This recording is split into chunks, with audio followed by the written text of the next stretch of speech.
Hey, comrades. Hope you're doing well. We're back at Fairy Tale, Volume 7. Okay, so we're in the midst of the fight between Phantom and Fairy Tale, and we get Elfman screaming about being a man and using his monster arm. We get Makarov being super pissed off. We get Jill hops down from wherever he's at, and him and Elfman fight, and they're pretty keyed up together, but then Elfman gets distracted because Gajil is hurting his own guys, and then Natsu steps in, and it's dragon fight.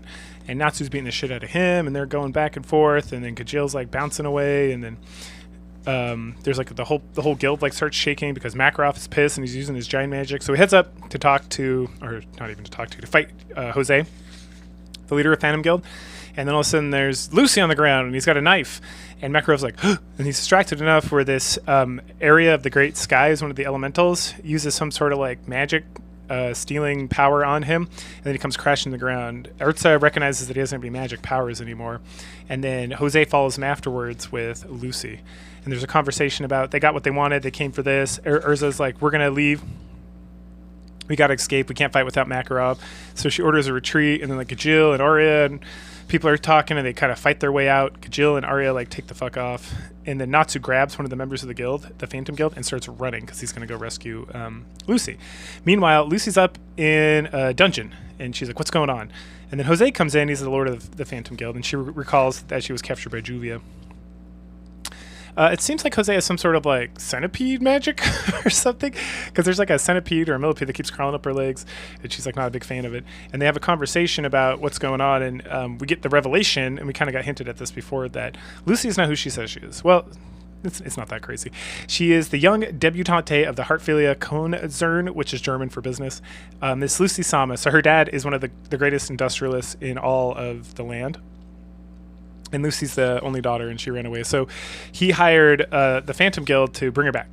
And then they talk about Fairy Tale and what it means to be in Fairy Tale. And then Lucy's like, I gotta pee. And he's like, I'm not gonna fall for that trick. And he's like, no. She's like, no, I really gotta pee. And he's like, all right, go to that bucket. And so she's like, okay. And so she goes, and she's about to take her panties off. And finally Jose turns around, and then Lucy runs up and kicks him in the nuts. And she's like, it is the oldest trick in the book because it works. And then she runs to the door, and she's like, la da da da da. And then she is like Rapunzel on the top of a giant tower with no way down. And then he starts laughing. And then Lucy like hears her father's voice and is like, fuck it. And so she leaps off, and she doesn't just leap off because she wants to die. She leaps off because she hears Natsu in the distance, and she screams Natsu's name. And Jose's like, what the fuck? And Natsu certainly shows up and rescues Lucy right before she hits the ground. And they like hug it out, and she's so happy that he saved her, and yada yada yada.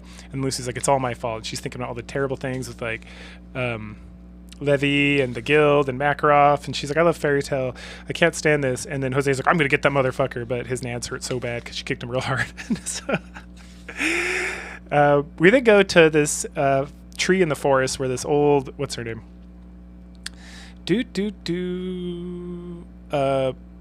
Poorly Yusuka, who hates human beings. She's a healing wizard, and she's got Makarov, and they're old friends. And there's the gun duo. I can't remember what their names are off the top of my head. It doesn't say here. But they use the same magic as Urza, but it's for guns instead of like armor and weapons and stuff, or like fantasy weapons. And they brought Makarov here, and she drives him away so that she can concentrate on healing him. And he like, to get his magic back, he's really got to push himself to survive and live. And she's like, you dumb old fucking fool. Anyway, back at Fairy Tale, it's all patched up, sort of. And Lucy's very sad. Everyone's chattering about what happened and about healing people and about what they're going to do next to Phantom Guild and all this stuff. And Lucy feels super bad, but then Natsu cheers her up by being like, you're home. This is your home. Like, welcome home. And she's like, yeah. And she starts like sniffing a little bit, and then everyone's kind of thinking about what to do. Mary Jane's begging Laxus to come back and help them because Mystagon, obviously Makarov is gone, and then Mystagon can't be found. And he starts laughing and talking about how he wants to... He'll do it if Lucy will go out with him because she's got giant knockers and all that stuff. And then Mary Jane like smashes the communication lacrima. And then, oh shoot, what's her name? I can't remember off the top of my head. It's the card chick who's always drinking. She identifies Mary Jane as the other, like the fourth S-class wizard in the guild. Then we get some fan service with Urza in the shower. Just standing there naked in the rain and like hitting the wall and being upset. Everyone's like, oh shit, what's going on? And then they hear something, the whole guild hears something, they all run outside, and it's the mobile fortress Gundam. No, it's it's a six-legged mobile guild Phantom Lord. And they're like, a walking guild. Fuck. And then Jose's there, and he's like, it's time for you to die, eliminate them. Oh, here we go. Alzak and Biska are the two gun wizards that took Makarov to the lady in the Polycurella in the forest. Anyway, so the mobile Gundam, or the mobile fortress, is about to launch like its Jupiter cannon, and Ursa commands everyone to get down, and she goes out wearing just a towel and uses her magic to turn it to get her like super powerful armor. It's like her Atlas armor.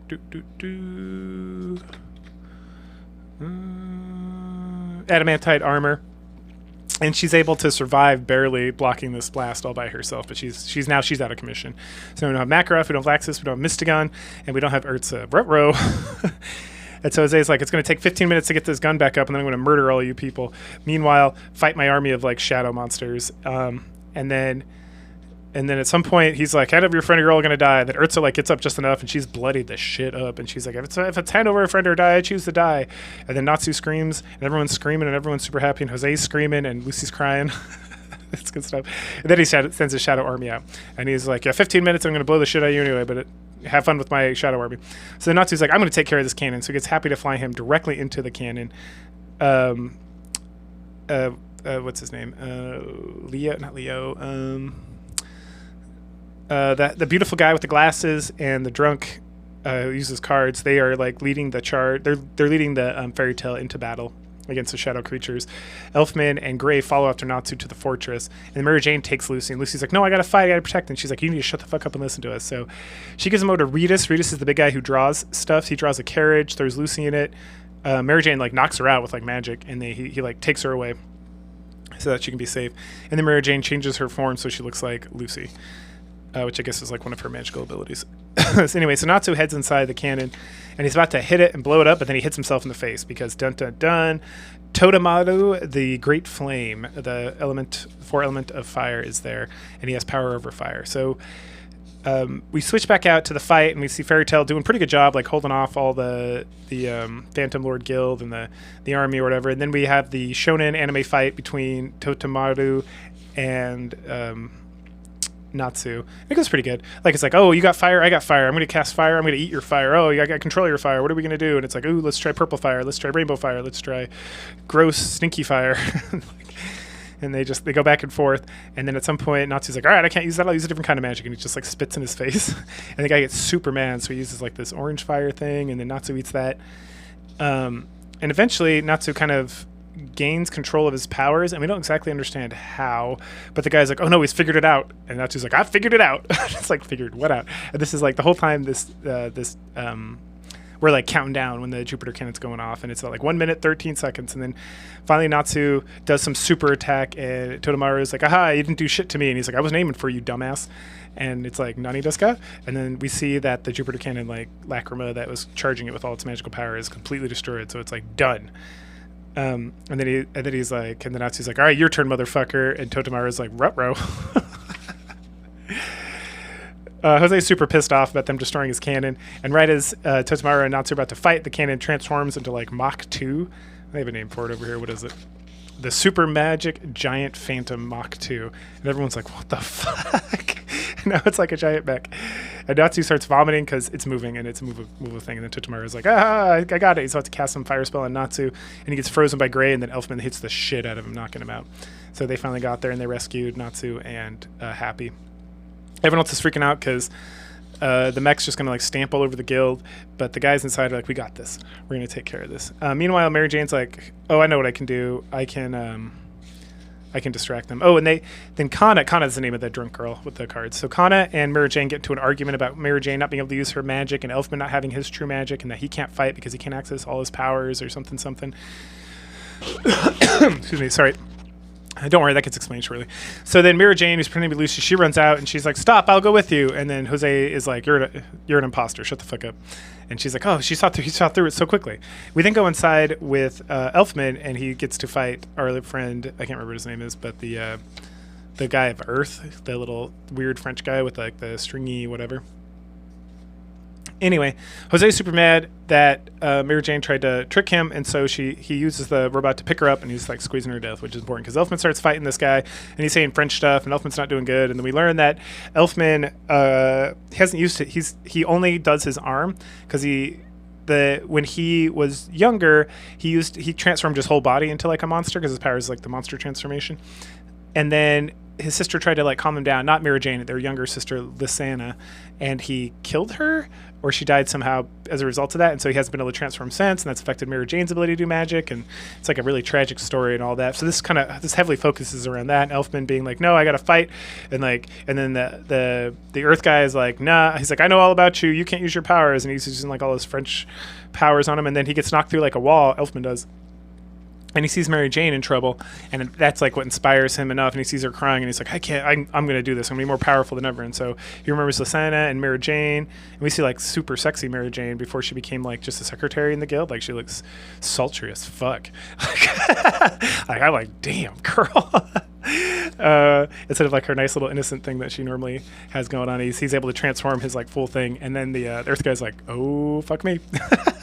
Which is fair because he gets the shit kicked out of him immediately. At that point, Elfman jumps out, and Mary Jane's like, "Oh no, calm down, Elf, calm down." He's like, "I got it. I still have I haven't lost control. I like have control over my berserker rage now because of my love for my sister." Oh, that's so sweet. And then she's like, "It's not your fault. Lysana died. But all you did was protect us." And so he pulls her out of the thing, and they hug, and they're so happy. And then Elfman starts crying. And it's super poesh. And then Mary Jane points out that like, hey, so I forgot to mention that the mech starts casting some forbidden like abyssal magic or something that's going to destroy everything in like the whole pathway going up to like the chapel. And so Mary Jane puts two and two together and realizes that this magic is being cast by like the quadra principle, which is fire, earth, water, and wind. And so it's like utilizing the magic somehow of the four elements. And so because they knocked out the fire guy and they've knocked out the earth guy, it's like slowing down. So if they can knock out the other two, they'll stop it for good. And so they need to go figure that thing out. And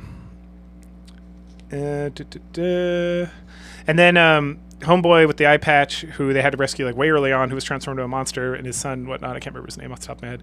He's like, oh yeah, the women in this guild are fucking awesome. It's like, this book is so good.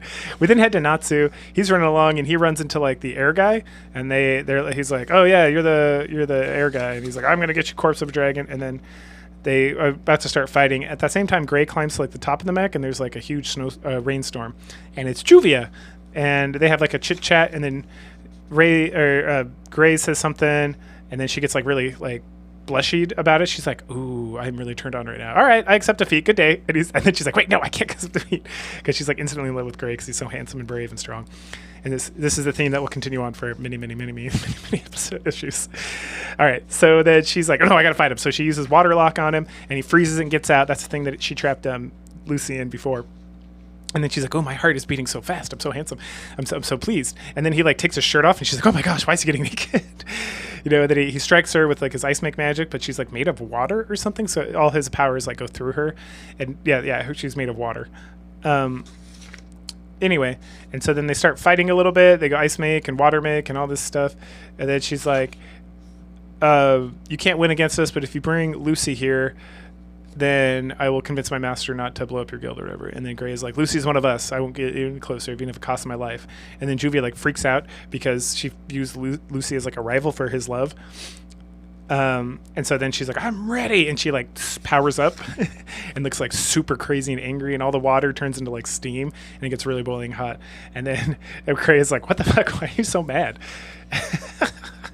And that's the end of the main story for Volume 7. We'll pick it up in a couple weeks with Volume 8. But we do have a return of Happy's Adventures. Let me flip over to that area here. So it's Happy's little job number 4. So Happy and Natsu and Lucy, they take a job to help a failing restaurant become very popular. So they head over there, and things like crumbling, and it's cheap as shit. And there's like this super creepy old woman who's like, ooh, hello, would you like some of my soup? And they drink it, and they're like, they're like, hey, this is pretty good soup. This isn't bad at all. And then the base of the soup is her bathtub water. So they're like, bleh. So then Lucy's like, I got an idea. I know how to get customers. Oh wait, first of all, the lady goes out there and she does like some crazy stuff and talks about how people should come drink her bath water. It's like, you're scaring them away. And then Natsu's like, it tastes unexpectedly good. And Lucy's like, I know how to draw customers. And she goes outside and strips down to like her panties and bra. And then all these men are like, ooh. And then the old lady's like, I'm gonna help. And she does the same thing. And then all the men run away. And Lucy's like, you're not helping. Stop it. And then as Lucy's getting dressed again, Happy pretends to be one of those lucky cats outside of like Chinese restaurants, and it's like the thousandth, 1,000th customer. God, I can't speak English. 1,000. The customer that is number 1,000 is gonna will win a prize. And then they're like, yeah, that's a great idea. And then the woman who's still naked, I mean, she's wearing like her bra and panties with her saggy tits, is like, oh, meow, yeah, which is like Japanese for meow. And that wraps it up. Cool. Go ahead, like, share, subscribe, comment, and I will catch you guys later. Bye.